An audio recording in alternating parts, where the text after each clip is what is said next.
5 years, I was at the Duplin County Correctional Facility.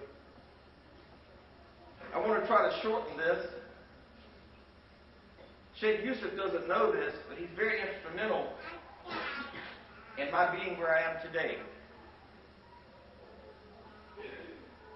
After I completed my education, the North Carolina Department of Corrections said, we want you to be the first institution-based imam in the state of North Carolina. And guess what? I was. The New York Department of Correction tried to get me to come to work for them. And I didn't want to go to New York because I'm not a polar bear. I don't like the cold. But they were having a conference in Arlington, Virginia.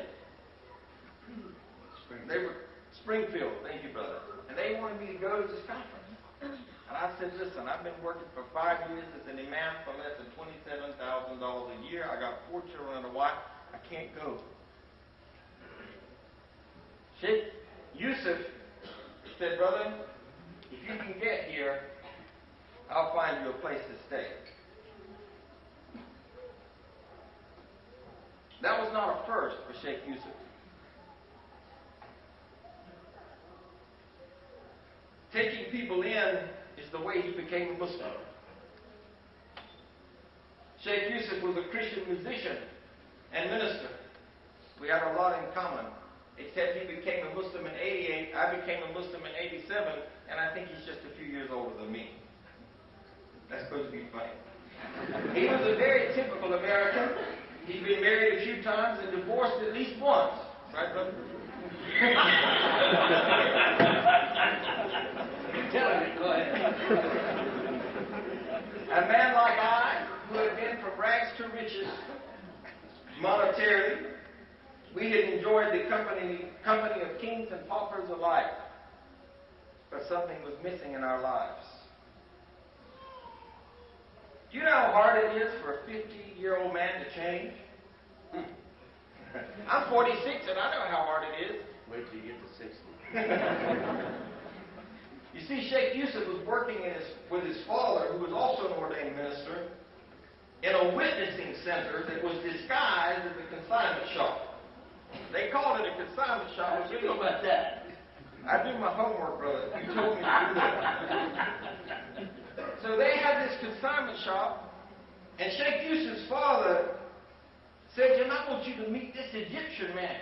Sheikh Yusuf, I don't want to meet no Egyptian terrorist. His father said, I want you to meet him. He was studying to be a missionary at the time. And so he said, well, I'm going to meet him under my terms, Dad. He has to meet me at church on Sunday. So he invited him to church, and he was convinced that he was going to make a Christian out of it. You see, Sheikh Yusuf was a da'i before he became a Muslim. He was trying to get everybody to be a Christian before he ever came into Islam. Not only did he invite the Egyptian Muslim, he invited his Irish priest friend, Pete. Well, that was his name, right, brother? Father Peter. Father Peter. One day, when Sheikh Yusuf asked Muhammad, that was your Egyptian friend, right? What his religion taught about God, they were in the car, and Muhammad recited to him Surah Ikhlas. And Sheikh Yusuf had what we used to call in the Baptist days the Holy Ghost goosebumps. That means you feel something, you get goosebumps, you know. He was moved. He still wanted to see how he could bring this man to Islam, and he also wanted to find out how he could bring maybe Islam into Christianity. If he couldn't bring the man, at least he could bring his ideas. One morning, Father Pete went to the nashid with Muhammad.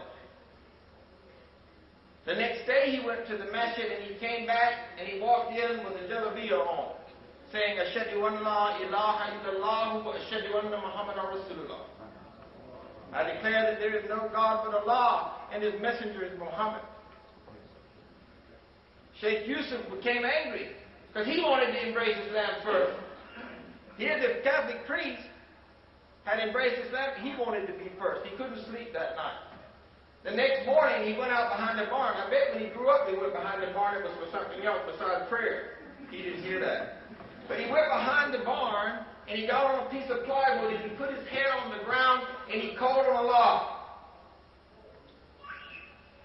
And he went inside the house, and he did his shahada. Now, today, he's all over the country inviting people to Islam. When I went to Springfield, Virginia to visit Sheikh Yusuf, he said to me, brother, the Al-Rahmah Foundation in England is going to give 5 scholarships for imams in the prison system. I said, are you crazy? They're not going to give me a scholarship. I'm a white man. I'm a white man and a Muslim, and they're going to give me. He said, look, brother, I just want you to apply. I applied and I got the scholarship. There were 3 people out of 60 that qualified for this scholarship. And Allah subhanahu wa ta'ala blessed me to be one of them.